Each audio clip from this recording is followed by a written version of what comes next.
एक वक्त का किस्सा है। श्याम नगर गांव के जमींदार के आम के बाग थे। उसके बाग के आम तैयार हो चुके थे, जिन्हें देखकर वो बहुत खुश था। फिर अगला दिन होता है। पकड़ो पकड़ो, इन्हें जाने न देना, ये मेरे आम लेकर भाग रहे हैं। अरे शाबू जी, वो भाग ही चुके हैं। आपका तो पूरा बाग ही खाली कर दिया चोरों ने जमींदार साहब। मैं बिल्कुल नहीं छोड़ूंगा इन चोरों को, जिन्होंने मेरे आम चोरी किए हैं। मगर पता कैसे चलेगा वो चोर कौन है? मुझे पूरा पूरा शक है मीठे और उसके दोस्त पर। दोनों चोरी चकारी और बेईमानी का धंधा ही करते हैं। हाँ, लेकिन हम ये पता कैसे लगाएंगे जमींदार साहब? तुम आगे आगे देखो मैं करता क्या हूँ। बस अब मेरे आम के दरख्तों पर दोबारा आम आने दो। फिर कुछ दिन गुजर जाते हैं। जमींदार के दरख्तों पर फिर से आम आ जाते हैं। चौधरी साहब, वो चोर जल्दी ही वापस आएंगे। मुझे लगता है कि आज रात बाग में छुपकर पहरा देना चाहिए। नहीं, ऐसे नहीं, जरा मजा लेते हैं। जमींदार गामू और पप्पू को कुछ करने का बोलता है। फिर रात होती है। मीठा और कम्मू चोरी की नीयत से बाग की तरफ चल पड़ते हैं।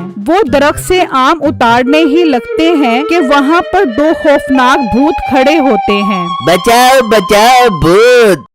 भूत दोनों को पकड़कर बांध देते हैं। तुम लोगों को चोरी की सजा मिल रही है। मीठा और कम्मू बहुत ज्यादा डरे हुए होते हैं। मैं हाथ जोड़ता हूँ भूत जी, मुझे जाने दो। इस कम्मू को रख लो, ये बहुत काम करेगा आपके। मुझे जाने दो, मुझे जाने दो भूत भाई, मैं आइंदा चोरी नहीं करूँगा। इतनी ही देर में जमींदार वहाँ पर आ जाता है। कितने डरपोक चोर हैं ये दोनों। ये तो पहचान ही नहीं पाया मैं गाबू हूँ। वो अपना मास्क उतारता है। और मुझे भी पहचाना नहीं कि मैं पप्पू हूँ। वो भी अपना मास्क उतारता है। हमें हमारे किए की सजा मिल गई, अब हमें जाने दो। ना ना, इतनी आसानी से कैसे जाने दूं मैं तुम्हें? तुम दोनों ने मेरे बाग का कितना नुकसान किया है। जब तक इससे दुगना हर जाना नहीं दोगे मैं तुम्हें नहीं छोड़ूंगा। मगर साहब, हमारे पास तो इतने पैसे नहीं हैं। हाँ तो ठीक है, फिर 6 माह मुफ्त में तुम दोनों मेरे बाग का ख्याल रखोगे, वरना मैं तुम दोनों को गधे पर बिठाकर पूरे गांव की सैर करवाऊंगा। कम्मू और मीठा इस बात पर मान जाते हैं। उसी गांव में बिट्टू रहता था। बिट्टू के पास जमीन का एक छोटा सा हिस्सा था, जहां वो मेहनत से फलों की फसल उगाता था। आज बिट्टू घर जाता है तो देखता है कि उसकी बीवी छम्मो रो रही होती है। क्या हुआ बेगम, आपकी आंखों में आंसू क्यों हैं? कुछ नहीं, लगता है आँख में कुछ चला गया है। मुझसे तो ना छुपाओ, बताओ क्या बात है? बिट्टू जी, आप सारा दिन मेहनत करते हैं, लेकिन फिर भी हमारे घर में खाने के लिए कुछ नहीं है और लोग हमें इतनी बातें सुनाते हैं। क्या हुआ, किसी ने आपको कुछ कहा है? हाँ, वो जो मीठे भाई की बीवी है नसीबो बीबी, वो आज मेरी गुर्बत पे बहुत ताने देकर गई है। बेगम, आपको तो खुश होना चाहिए कि हम हलाल रोजी कमा रहे हैं और उनकी तरह चोरी चकारी तो नहीं करते।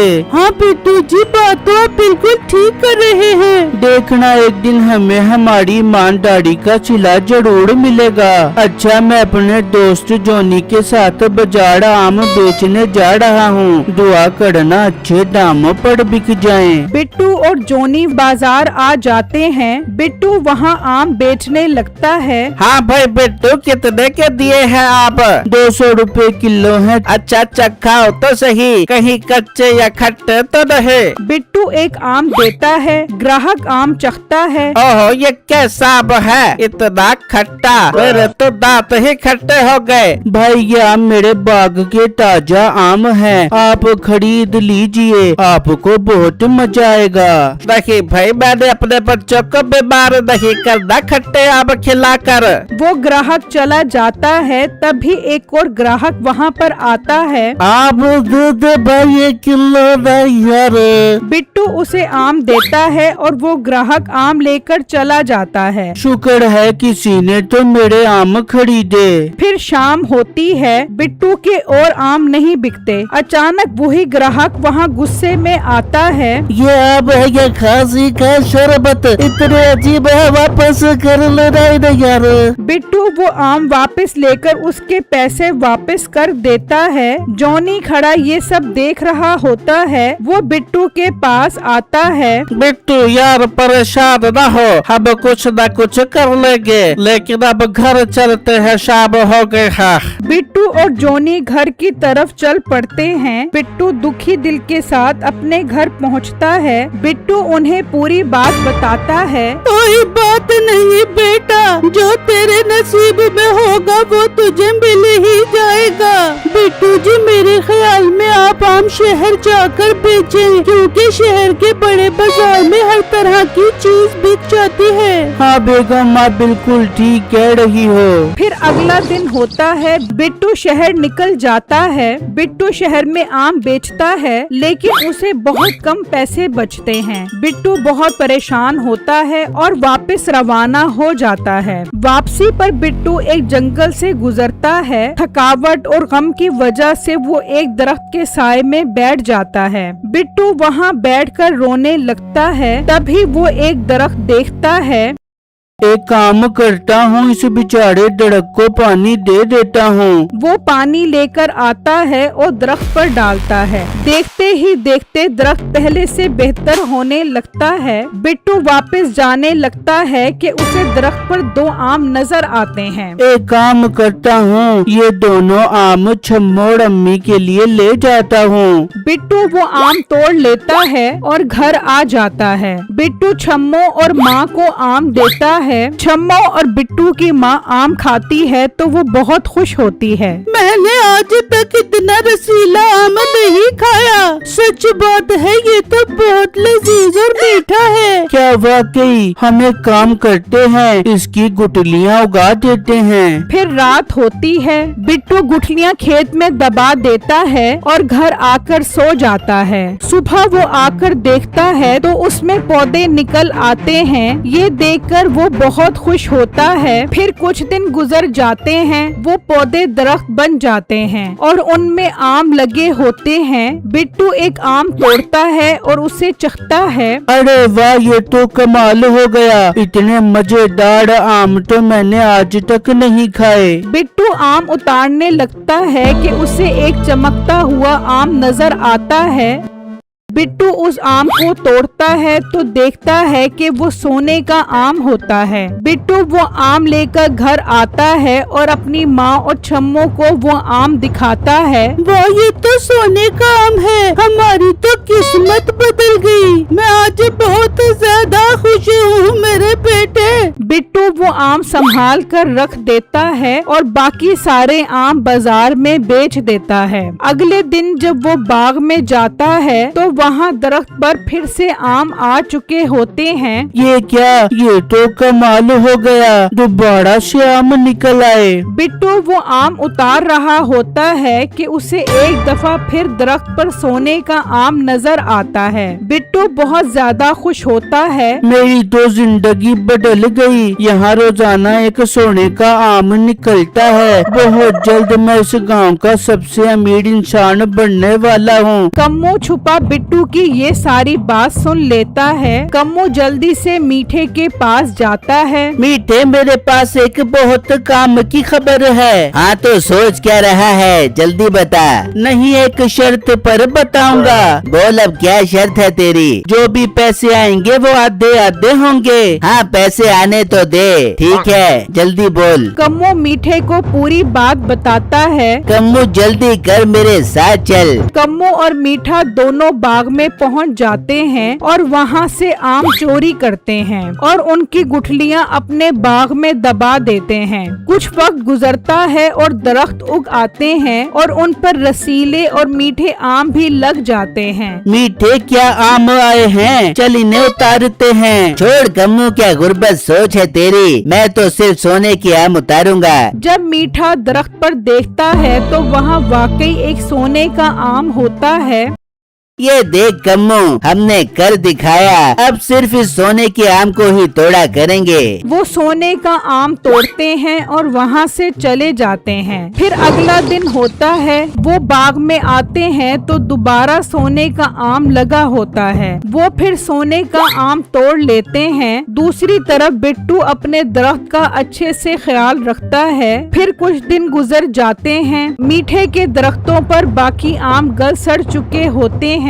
वो सिर्फ सोने के आम ही तोड़ते हैं। कुछ दिन बाद मीठा और कम्मू वो आम लेकर सुनार के पास जाते हैं। इतना जबरदस्त सोना लाया हूँ कि क्या ही बात है। सच बात है, इतना खालिस सोना तो मैंने आज तक नहीं देखा। वो सुनार को आम दिखाते हैं। सुनार आम देखता है और 30 लाख रुपए में खरीदने का बोलता है। ये सुनकर वो दोनों खुश हो जाते हैं और सुनार से पैसे ले लेते हैं और पैसे आधे आधे आपस में बांट लेते हैं। मीठा खुशी खुशी घर आता है। नसीबो, हम इतने अमीर हो गए हैं कि मैं तुझे क्या बताऊं। चल फिर ना बता मीठे, जल्दी बता। मीठा वो सारे पैसे नसीबों को दिखाता है तो नसीबों के भी होश उड़ जाते हैं। मीठे मेरे जान की टोटे, आई लव यू। चल चल सूट लेने चलते हैं। बेगम, हम इतने अमीर हो गए पर तेरी सोच अभी भी गरीबों वाली है। कुछ बड़ा सोच बेगम।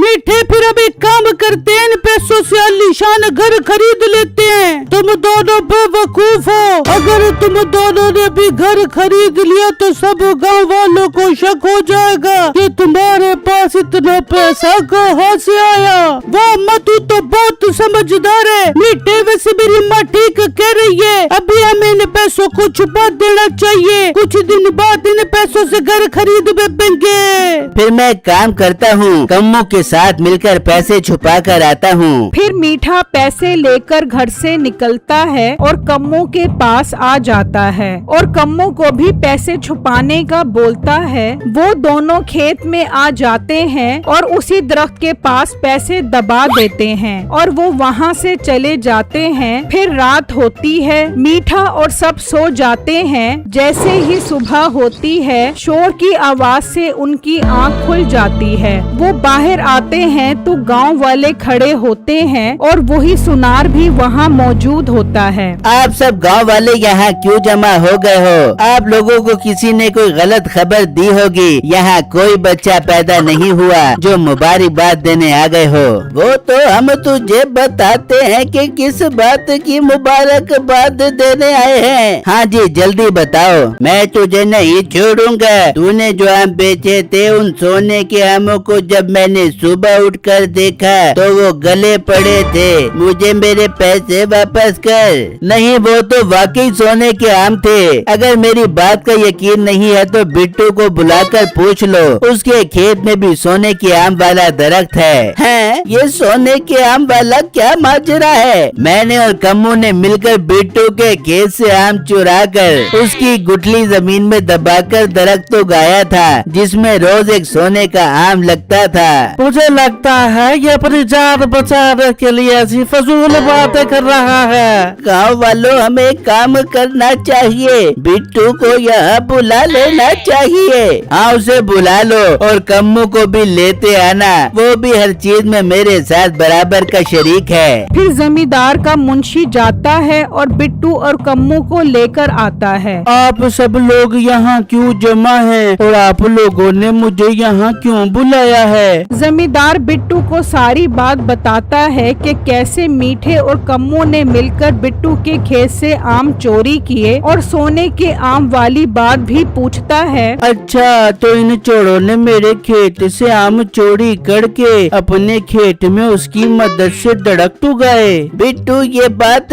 छोड़ो, वो सोने के आम वाली बात बताओ। जमींदार साहब, उस दरख्त पर सोने के आम लगते जरूर हैं, पर वो कुछ टाइम बाद गल सड़ जाते हैं। क्या मतलब गल सड़ जाते हैं? जी हाँ, गल सड़ जाते हैं क्योंकि वो असली सोने के आम नहीं है। असली सोने के आम तो वो दूसरे आम होते हैं जो मीठे, शहद और गजाइत से भरपूर होते हैं। इसका मतलब हमने उस सोने के आम के पीछे लगकर अपने असली कीमती आम गवा दिए। चल मीठे, अब सुनारे के पैसे वापस कर, वरना हम तुझे पुलिस के हवाले कर देंगे। नहीं नहीं जमींदार साहब, हमें पुलिस के हवाले मत करना। मैं ले चलता हूँ जहाँ मैंने और कम्मू ने अपने पैसे छुपाए हैं। फिर मीठा और कम्मू जमींदार बिट्टू और सुनार को खेत में लेकर आते हैं। मीठा जमीन खोदता है तो देखकर हैरान हो जाता है, वहाँ पैसे मौजूद नहीं होते। ये क्या, यहाँ तो पैसे ही नहीं है। कम्मू हम लुट गए, हम बर्बाद हो गए। तभी दरख्त से आवाज आती है, वो पैसे मुझे अपने अंदर समा लिए क्योंकि तुम बेईमान और लालची हो। प्लीज दरख्त अंकल हमारे पैसे वापस कर दो। ओ बेईमान लोगों, चले जाओ यहाँ से। अगर मुझे गुस्सा आ गया तो मैं तुम दोनों को भी अपने अंदर समाऊंगा। मीठा समझ जाता है कि उसे अब पैसे नहीं मिलने वाले। फिर कम्मू और मीठा अपनी जमीन बेच देते हैं और सुनार को पैसे वापस कर देते हैं। मीठा और कम्मू अब गरीब हो चुके होते हैं, जबकि बिट्टू के खेत के आम इतने लजीज थे कि उससे लोग आम हाथों हाथ खरीदते हैं।